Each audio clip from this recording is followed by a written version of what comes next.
I never seen but 3 of them, and I got 2 of them. One I got 30 years ago, and one I got a year or 2 ago. And I figure they're quite a outfit. They're better made than any other ones they ever made. I'll show you this one here. This is the old Edison. I think it's one of the first ones made. I never seen but 3 of them. And I got one here. I got this one about 2 years ago. I got the other one I got 30 years ago. And the one of mine I didn't get, it was quite a junky one anyway. You want to see it work? Yeah. Okay. We'll see how she works. It works by remote control. You cannot scratch a record. You can rerun it if you want in the middle. Oh. See it turn over like that.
They buy stuff today and sell it tomorrow. That's the way they all do. Nobody figures like me 20 years ahead. I got oodles of stuff back the way back here I got bought 20 years ago. 20 years ago, you got it cheap. And you get a bunch of it. Now, there ain't none left. Now I pull it out, I ask my price for it. They don't argue.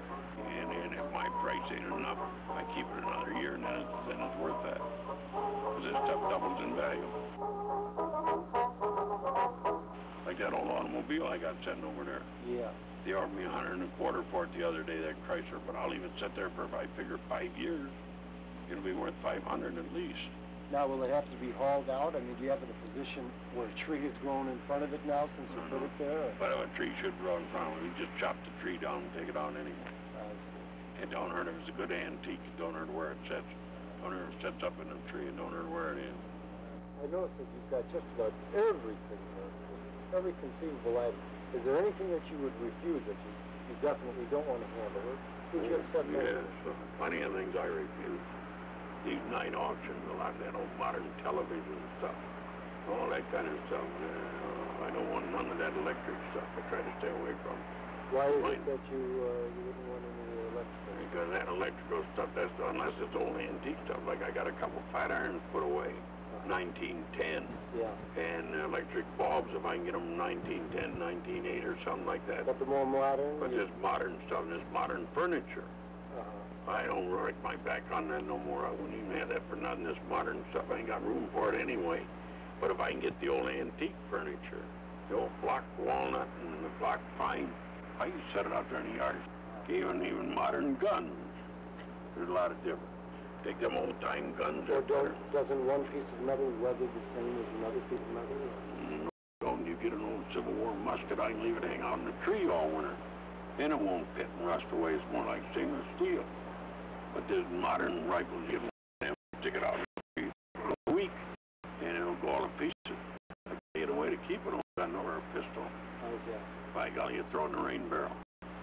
Where you got rainwater. Yeah. And it'll lay down there for a couple of 3 years and won't rust apart. take it out of like it was with my friend. That's these modern pistols, you know, it's right on this bad. Whether that rainwater preserves it. I wouldn't believe that hardly, but one time my tools all disappeared. My oldest boy. And I seen him one day, he put one in the rain barrel on the other side of the shed, and I dumped it over. I found all my tools 2 years back in there. It was like brand new. Luckily you didn't have any use for it before. I never find my tools. I never sell a hammer or a pipe wrench or any tools like that, hardly ever. I keep forever, but then I'm lucky to have one when I need it. Yeah. Because, you know, I pick up that stuff. And, do you ever find that you might be getting rid of something that's your own personal property, you know, that it gets mixed up with it? Oh, heck. Last year I sold my overcoat out there. Winter overcoat, I had a special army officer's coat. I'd say come winter, I'd sold it. Yeah. We're going to see you later on.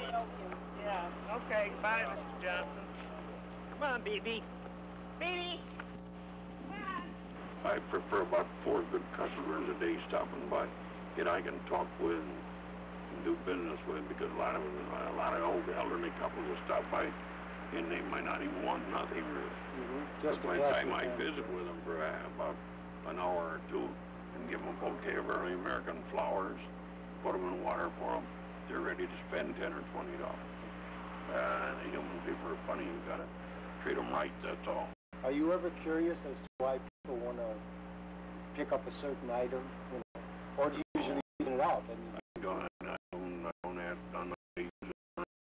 In fact, I don't even ask them names, because people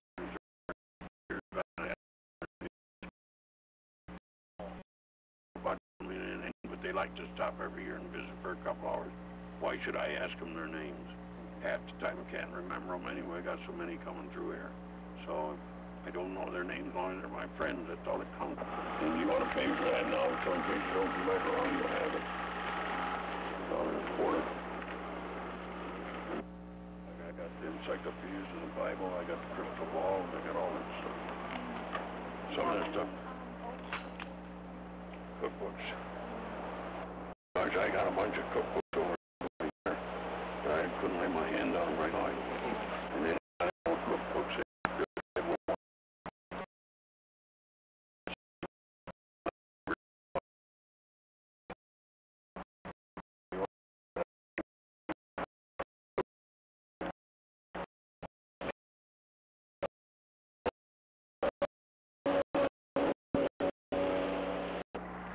Yeah, the green one's for 2.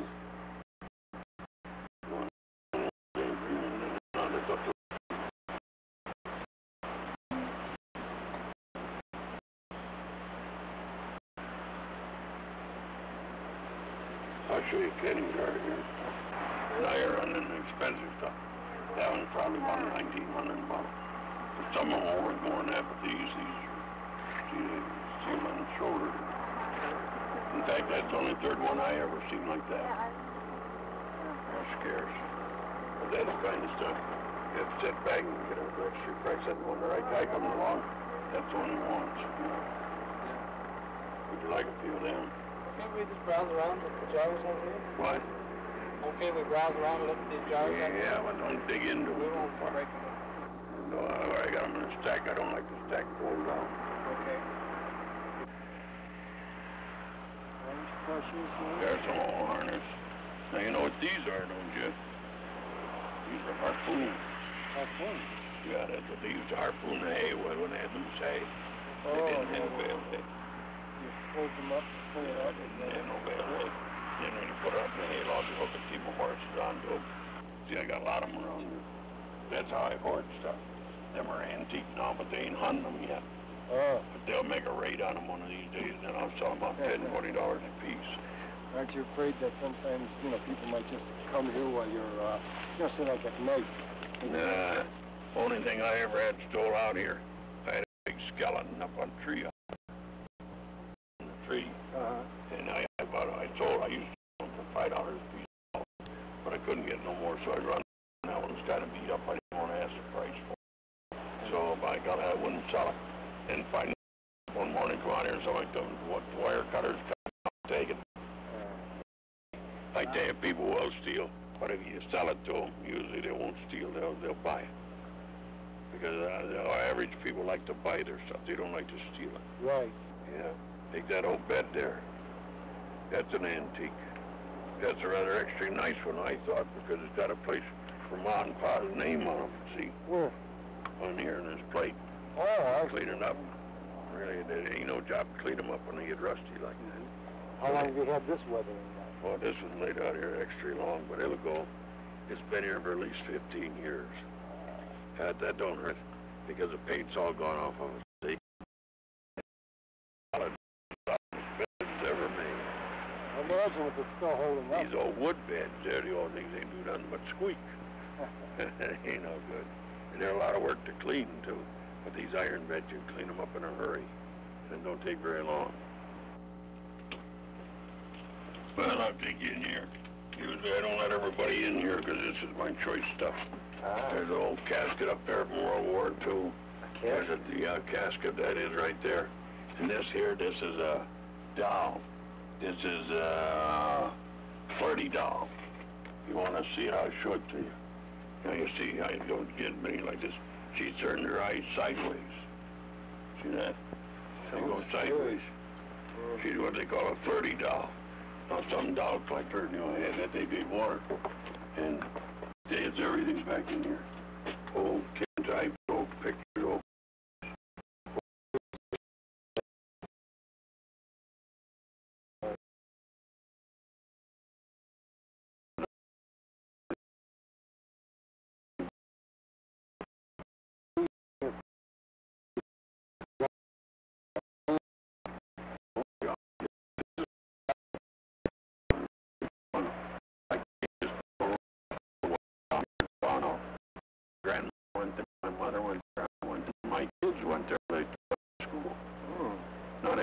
Selling their own sellers here.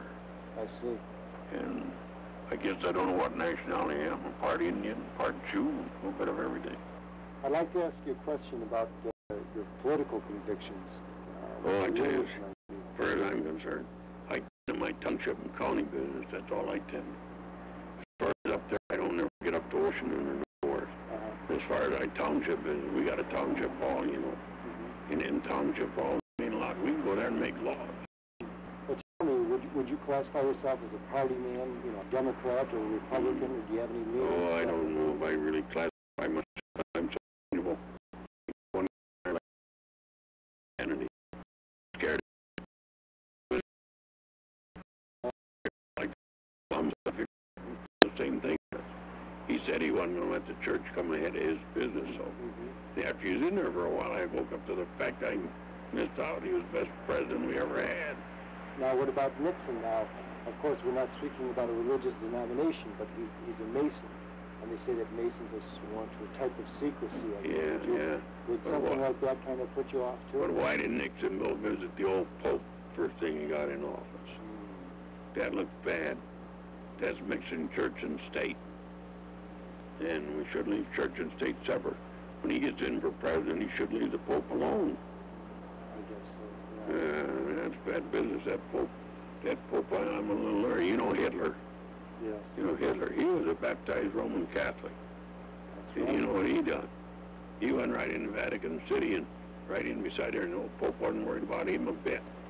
And anyhow, and then when he killed all them bunch in Europe, he killed that bunch there.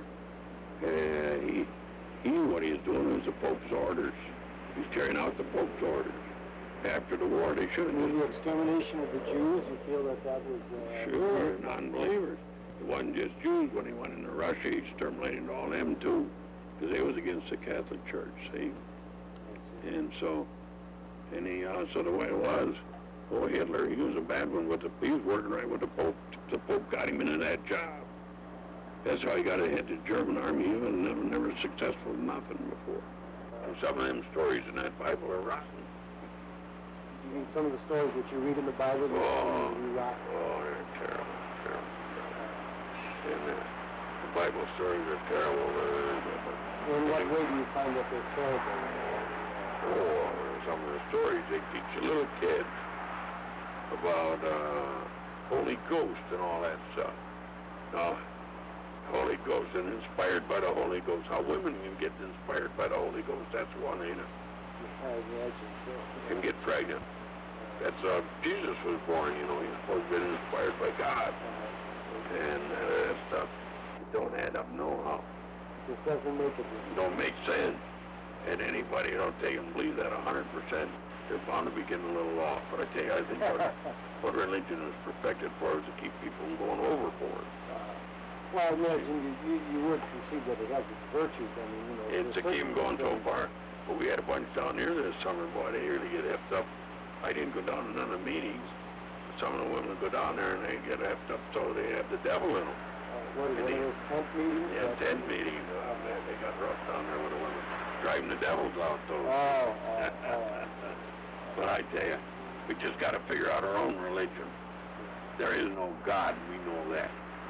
Like they talk about God taking over. So do you think that most people believe that there is no God? No, they believe that's the one that believe they have faith in themselves and the human race. We got faith in ourselves and the human race, see? And that's what the only thing we really got, because we're going to destroy ourselves on this earth if we don't take it over and run it. The Watchtower people, they won't have nothing to do with it. They let Jesus run it.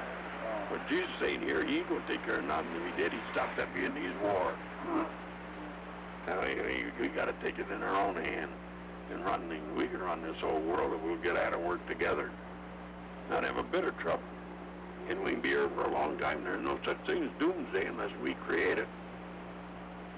We want to light off a bunch of H-bombs, we can have a doomsday and all land up dead. Grab over into that.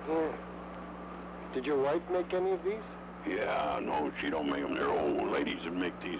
They're about 90 years old. They do nice work, and I bring them over here and I sell them, you know. I get $7.50 a piece on them, but that's a bargain because usually they want a lot more. Here's the rugs, them and the hook drugs. I got my own design on them. I made them the way I want them. They're not made from pattern. Kind of directed the whole story. Yeah. And how did you meet your wife? I mean, I met my wife. I was a nurse up the Criminal Insane Hospital. You were a nurse? I had this house built and everything. I had all my debts paid. I was out of debt, so I decided it was time to get married. So I had to give him 30 days notice before I left, see? And I had the 30 days practically all up when I seen her walking on the sidewalk of Ionia. I didn't know her, so I thought she looked all right, so I went up and introduced myself to her. Oh, not quite that simple. He makes it sound awful simple, but it isn't quite that simple. And then I went out every night after that night, including 4 other nights. 6th night I got married. Well, 6 days later we were married, but I didn't walk up to he didn't walk up to the street and meet me that way. And I had to go back to Ionia and work 1 day to finish up my 30 days. And then we come to Southie. That's the first time she ever come to Southie. Oh, he was working in the same town where I came from. I came from Ionia.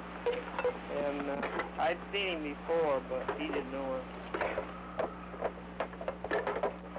I knew him because he was running around with my cousin.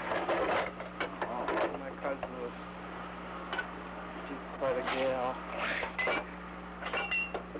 Does she run the, keep the thing going while you're going? I thought you were in the hospital. I was in the hospital, yeah, but I closed up then because everybody wants to get into my antiques, and she just can't handle them just like I can. Well, you were gone a pretty long time. I mean, what, 21 days, yeah. Did you have them removed? Yeah. Yeah. So they give you a big cut on that. Yeah, you want to see them? Sure. Quite a slice. Wow. Dr. Kalamazoo done it. He's done a team over there. Quit a stomach anyway. I'm shrinking down a little bit anyway. I hope to shrink it down a little bit more. Because it was so blooming heavy, I couldn't walk hardly. Now you have to kind of watch yourself on that. Yeah, I imagine. I got to wear it's kind of tight yet. They took out half of it. Oh. Or a third of my stomach. And they made a new opening for my stomach. Because they had to take the opening out with the ulcers that were so deep. And so they just made a new one, I guess, the way he explained it to me. Then I had some kind of a tumor. At first they thought it was some kind of a cancer outfit, but it turned out it everything was okay. No sign of cancer. I'm all straightened out. I'll be around here for the next 40 years now. Good for you. That'll make it about 100, see? And then I'll be ready to give up and let somebody else take over.